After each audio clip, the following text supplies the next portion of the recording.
Another day, another thread, baby, yeah! The topic at hand being, why exactly are servants allowed to survive after the war is finished? By the way, if you haven't already, make sure you guys sign up for the Patreon. You get access to early content and priority on your request. So if you've seen a nice bulk of fate at this point, you've more than likely come across different circumstances where a spirit was allowed to stay after the war was completed, and sometimes this never gets explained. Naturally, for most people, this would lead them to question, how would that be possible to begin with? I thought the servants were brought into the war via the ritual, so once the ritual is gone, you would think that the servant would also no longer be able to sustain. But we have a lot of times where the story shows us otherwise. Many of them are defined to their own situation. So we're going to start with Amakusa, back from Fate Apocrypha. As we know, Amakusa was a spirit that was summoned in the Third Holy Grail War by the Ironsburns. Towards the end of the war, he ended up facing off with Darnik. Darnik got the Grail, and his master ended up getting killed. In between that time, we find out that his incarnation is something that resulted from him coming into contact with the Greater Grail, the actual physical Grail that's on the ground. It tells us the boy murmured as he gazed around the now empty cave. Although the Greater Grail had been seized and his master killed, the boy did not disappear. He did not appear endangered at all by severing the prana pathways between him and the Ironsburns. The boy had become a firm existence that established itself on this earth. Having come in contact with the Greater Grail, he had managed to receive flesh. So in the very similar circumstance to what happened to Gil when he got bathed in the Grail mud, Amakusa was also able to sustain because he gained an actual body and remained living even after the war was over. This lasted 60 years, all the way up until the time that the Grail War happened in Apocrypha. So just between him and Gil, two different situations, same outcome. In fact, due to the way that Apocrypha was written, Amakusa ended up lasting longer. He's one of the longest living servants that we know between wars. And while we're at it, while we're still talking about Apocrypha, you know we have to bring up Astolfo, who also went through a similar situation with him being the servant of Sig. Now you guys remember at the end of the story, in our Grail War for Apocrypha, you had Sig take the Greater Grail, enter his dragon form, and go over to the reverse side. Now in Astolfo's case, it never actually got addressed what happened to his character, but you can easily take this for the same thing, because remember, Astolfo entered the Grail alongside Sig while he was communicating with Justice. So by that example, Astolfo also would be a person that came in contact with the Grail. And even if he didn't come in contact with the Grail, his master, Sig, was still on the reverse side of the world where the mana pool would be abundant anyway. And so even after the events of Apocrypha, you see that Astolfo gained his wish of wanting to continue what he did in his myth, that being travel the world and go on his own set of adventures, which from a story perspective actually ended up happening because Astolfo ended up getting his own spin-offs that occurred after the events of Apocrypha. Like, his wish was actualized even further than what the show tells you. You have the situation with Saber. Now, we've already discussed the fact that she was a living servant at the time, but at the end of the original routes, she does still disappear like normal because she didn't receive an actual full-on incarnation like the other servants. But then you have the alternative ending to UB-Dub, that being Sunny Day, where Saber ends up staying because the contact ended up keeping her in the world in the same way that we saw back in Apocrypha. So she was able to stay anchored to the world thanks to Ren supplying her with mana and her getting some additional help from Shiro whenever she needed it. It tells us, but isn't it wrong that she's still a servant? And can you even keep her in this world without a Holy Grail? Right, that's the biggest problem. It's beyond human capabilities to make a heroic spirit into a familiar. Even if Tosaka is a superior magus, it should be impossible for her to keep Saber in this world. So there's only one way. A familiar that cannot live off the contractor's magical energy needs to replenish her powers from elsewhere, like taking souls from the people in town, just like what Ryder did. So not only does that establish that the absence of the Grail doesn't cut the contract, which should have been apparent from Gil and Kirei anyway, but it dials in on the point that you can weave multiple sources together. And thanks to the contract that she made with Cheryl before they fought Gilgamesh, he is now coined as an actual familiar to her, so she can get mana from him as well. Look, it certainly is hard for me to maintain Saber by myself, but we have one more Magus here. We should be able to maintain Saber with the two of us, and they would go on to live their normal lives, functioning just like normal people. There's no word of her ever leaving even after the fact. You have the situation at the end of the Heaven's Field route, which is one that kind of gets glossed over alongside the things that were happening in the third magic. So if you saw the adaptation, you may have not completely understood what was going on, because usually the servants just disappear. But then you have Medusa, that being the servant of Sakura. She also was able to stay in the world after Heaven's Field was over,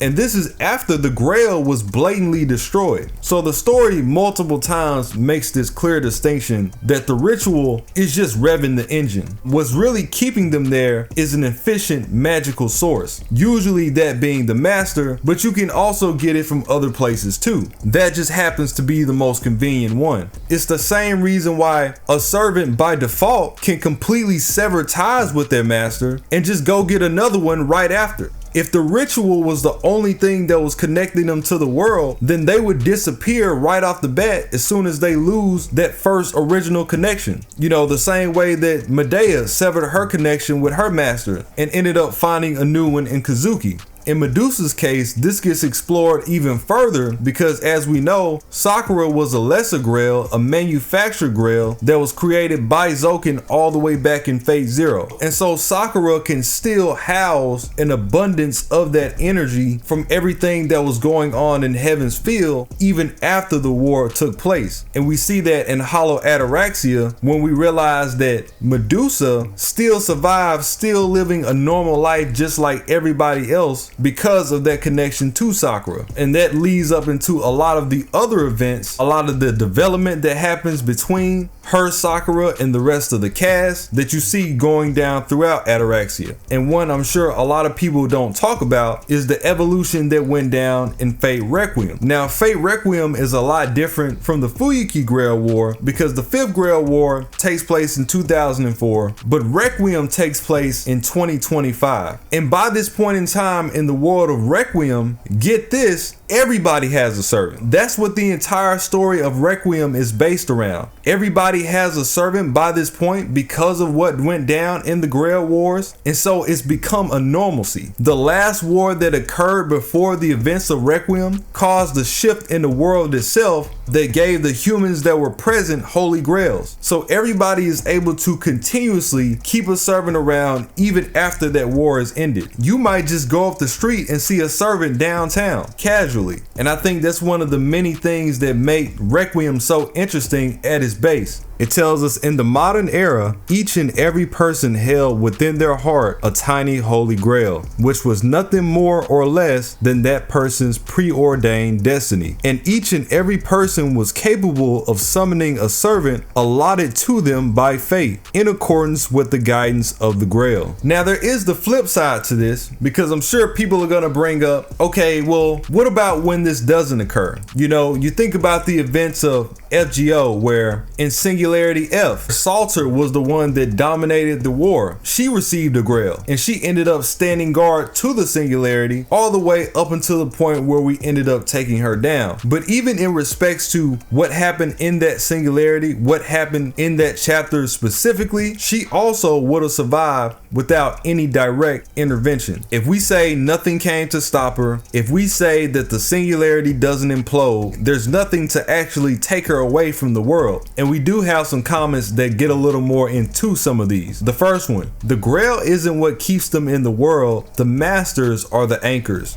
While the grail does provide mana, it isn't something that can't be replaced. In UB-Dub, Rin can keep Saber around with her own mana, with Cheryl occasionally helping. In HF, Sakura is still connected to that mana pool so she can keep Ryder and provide for Shiro without any issue. And that's what I was saying before. Due to the fact of Zoken getting those Grail pieces at the end of Zero, lodging them with the crest worms and stuffing them inside of Sakura, she now has a unique existence where she can somewhat function as this ridiculous mana battery. Like, if we were looking for somebody to have a high level servant, somebody like a Gil or a Karna or Achilles, Sakura by that point in time would definitely be the most ideal, because at that point she was literally made to be that way. It's almost like he turned her into a homunculus, which for the purpose of the story wouldn't be that bad of a comparison. Here's another one. If you can find a steady supply of magical energy to sustain them, you can keep a servant around without the Grail's help.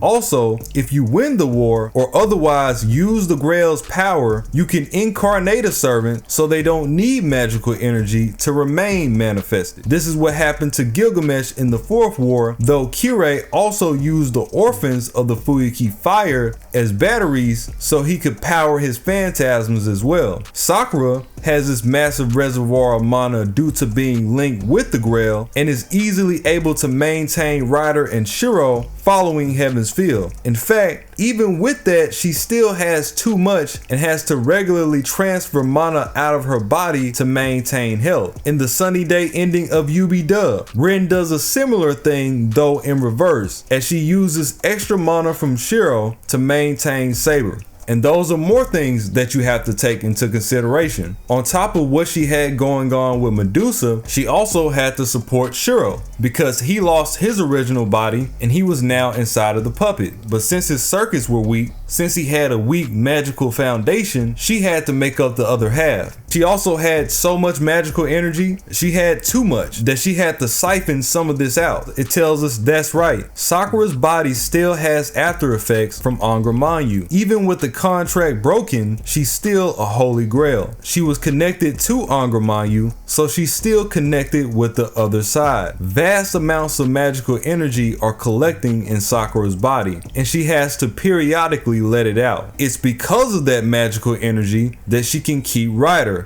even after the great Holy Grail's destruction. But she still can't use it all, so she must be giving the surplus to Shiro. Shiro's current body has a weak magic circuit, so he would just return to how he was before without her help. All of this is from the perspective of Rin, by the way. So yeah, going back into, but she still can't use it all, so she has to give it up. We talked about that too. Even if you have an abundance of magical reserves, you're still thresholded to whatever your container will allow you to do. You know, Sakura is just now learning Magecraft. She hasn't learned it all of her life. And so any spells that she puts out without the direct influence of Angra isn't going to amount to much, right? It's not like she's shooting out the huge shadow giants that she was back in Heaven's Field and things like that. And going into what I was saying about her being great reserves for somebody else, Rin continues. She says, yes, we have a rocky road ahead. There's a lot of problems to living normally, but Sakura's constitution is a huge advantage if she was planning to live as a Magus. We're invincible. I wish they'd hold a magic tournament at the association. We'd easily win. So maybe they could just hand us our prize money. About 500,000 pounds, of course, and don't deduct income tax because we're Japanese. So even Rin herself has jokingly mentioned how beneficial it would be for another servant to have any type of magical outputs present under her wing. There's also other rare occurrences like when you're a full-on heroic spirit, such as the summonings that we have with the fate system in FGO. People like Solomon, for example, or Da Vinci. You know, Da Vinci has stayed with us for the entire time. Even when she switches to her lowly variant, it still doesn't stop her from existing. Same thing with Solomon. The only reason that we lose Solomon in general is because he decided to give up his life to make a turnaround in the future. And that's where we get Roman, so on and so forth. Otherwise, he would still be around. And you can throw in Galahad as one of those 3 heroic spirits also. I just focused on Solomon and Da Vinci because those are the people that we've interacted with directly the most. But even for situations like Chaldea, which is probably our biggest representation of a servant surviving after said war has taken place, you might open up a chapter in the FGO timelines and just have random servants walking around the moment that it starts. Why are they there already? What's giving them the energy? A lot of that goes back into all of that money that Marsberry was spending, mentioning that he would need more than a straight up nuclear reactor to keep things going in the facility in general. You also have people like Merlin, even with him being sealed. Through his capabilities, he's been giving mana to Chaldea. Back from Babylonia, you have the chime in from Da Vinci. First, thank you. You've secretly provided us with magical energy resources, haven't you? The incineration of humanity destroyed the world, but Avalon, where you are, is still standing. So you've been using a replenishing method similar to the ray shift to kindle Chaldea's reactor, the fire of Prometheus. You've been doing it in secret and only when we really needed it, without the King of Mages finding out. Impressive. And he can't be the only one, so a lot of this is being primed from certain spirits themselves, and it's allowing others to exist until we finally go into the actual chapter, whether they be the ones that hop in with us or not, such as things like the Holy Grails that we capture, things of that nature. Here's another one. Well, Chaldea itself has a power facility. Merlin supports us from Avalon. Da Vinci and the others also actively try to find external sources. We use grails that we acquired too. You can summon a servant without a grail, which Da Vinci and Galahad was probably summoned this way. If you have the mana and other summoning requirements to reach the throne met, everybody can do it. It is just that the Holy Grail War ritual is the mostly used one in the series, since creating other rituals with the same result from scratch is way too hard, which is why Chaldea's fate system is praised for being able to summon servants in the modern age. And that's one thing that makes FGO so huge. The fact that this facility even exists and we're able to bring all these servants together and keep everybody powered and keep everybody around is a marvel in and of itself before we even get to saving the world. Saving the world is just a bonus. Though according to Romani, it shouldn't be able to summon exceptions like strong divine spirit servants, even with the nerfs they got in their servant forms. But that one is a combination of our luck, our bonds, and the world always being in one trouble or another in our timeline. The counterforce is what's making the exceptions in my head canon. And firstly, I don't blame them, and I feel like this really gets into some LB7 content, which we currently predate on the NA side, but I feel like a lot of that gets explored later on. You might be wondering, okay, I can understand us being able to support some of these servants, but by this point in time, we have over 300, right? A great bulk of them being extremely powerful. Maybe some here and there would make sense, but after all of these grands, after all of these gods, even when they're decreased, there should be no amount of mana properly giving them a firm source unless there are some strings attached. Even if you just use what originally happened in the core series of Stay Night at its base, with Sakura being the energy source, on one side it sounds crazy, on the other side it doesn't sound all that unrealistic when you consider how many energy sources we have pooling all at once. And the further we go into the story, the more we just keep pooling more energy. We keep gaining spirits that can keep others afloat. We keep gaining grails that can keep others afloat. Different resources from the story itself. These are just some of the examples, some of the main ones. I'm sure a lot of people couldn't help but wonder, why are these spirits still walking around? Where are we getting all this energy from? You would think we would be more at a deficit than what's shown in the story. And there's a lot of ways that you can manufacture power on top of having these unique existences or these connections like we had back when it first started.